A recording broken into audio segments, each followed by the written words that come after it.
mantras are those mystic syllables which are actually uttered for peace, inner bliss, calmness, happiness, abundance and protection. We human beings are multiple levels of realities. We are the physical self, as we can see all of us, and we have the physiological activities which are driven by the energies around, and we have emotions, and we have intellect, cognitive capabilities of a human being, and all of this together is reaching us to the higher levels of spirituality. So these are all the cumulative effect of a human being, and the mantras will work on each of these levels. We will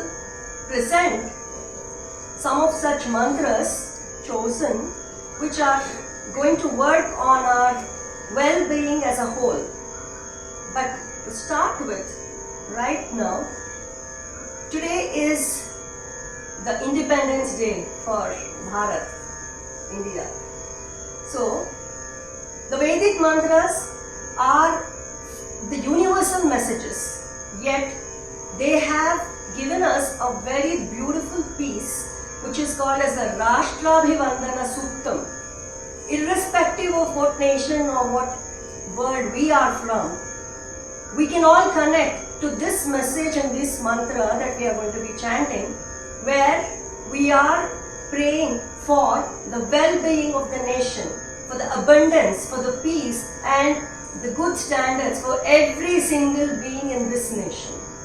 So Rashtrabhivandana Suktam along with the Mantra Pushpam will be given now. Mantra Pushpam is another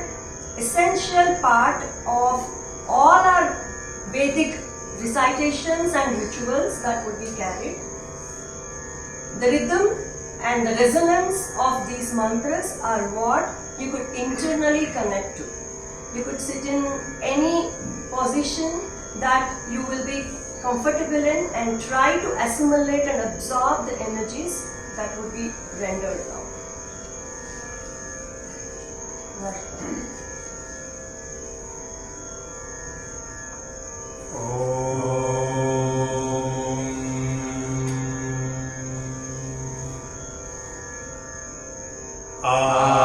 ब्रह्मन् ब्राह्मणो ब्रह्मवर्चसि जायताम् अस्मिन् राष्ट्रे राजन्य इषव्यः शूरो महारथो जायताम् दोग्धे धेनुर्वोढा नड्वानाशुः सप्तिः पुरन्धिर्योषा जिष्णोरथेष्ठाः सभेयो युवास्य यजमानस्य वीरो जायताम् निकामे निकामे नः पर्जन्यो वर्षतु फलिन्यो न ओषधयः पच्यन्ताम्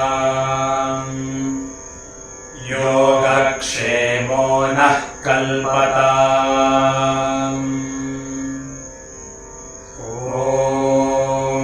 शान्तिः शान्तिः शान्तिः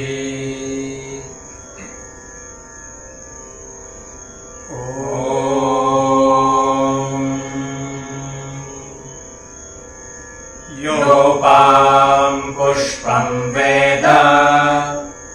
पुष्पवान् प्रजावान् पशुमान् भवति चन्द्रमा वा अपां पुष्पम् पुष्पवान् प्रजावान् पशुमान् भवति य एवं वेद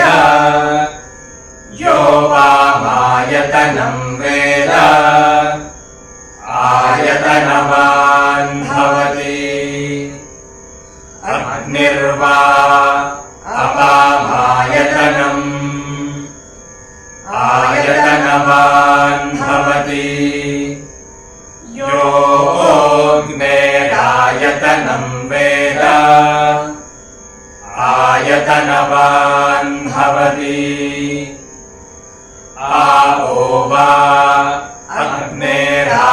आयतनम् आयतनवान् भवति य एवं वेद योपामायतनं वेद आयतनवान् भवति वायुर्वा अपामायतनम् आयतनवान् भवति यो वायोरायतनं वेद आयतनवान् भवति आपो वै वायोरायतनम् आयतनवान् भवति य एवं वेद योपामायतनं वेद आयतनवान् भवति असौ वै तपन्नपामायतनम् आयतनवान् भवति यो मुष्यतपत आयतनं वेद आयतनवान् भवति आपो वा अमुष्यतपत आयतनम् आयतनवान् भवति य एवं वेद योपामायतनं वेद आयतनवान् भवति चन्द्रमा वा अपामायतनम् आयतनवान् भवति यश्चन्द्रमस आयतनं वेद आयतनवान् भवति आपो वै चन्द्रमस आयतनम् आयतनवान् भवति य एवं वेद योपामायतनं वेद आयतनवान् भवति नक्षत्राणि वा अपामायतनम् आयतनवान् भवति यो नक्षत्राणामायतनं वेद आयतनवान् भवति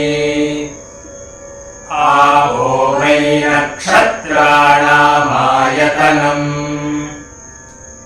आयतनवान् भवति य एवं वेद योपामायतनं वेद आयतनवान् भवति पर्जन्यो वा अपामायतनम् आयतनवान् भवति यः पर्जन्यस्यायतनं वेद आयतनवान् भवति आपो वै पर्जन्यस्यायतनम् आयतनवान् भवति य एवं वेद योपामायतनं वेद आयतनवान् भवति संवत्सरो वा अपामायतनम् आयतनवान् भवति यः संवत्सरस्यायतनं वेद आयतनवान् भवति आपो वै संवत्सरस्यायतनम् आयतनवान् भवति य एवं वेद योत्सुनामं प्रतिष्ठितां वेद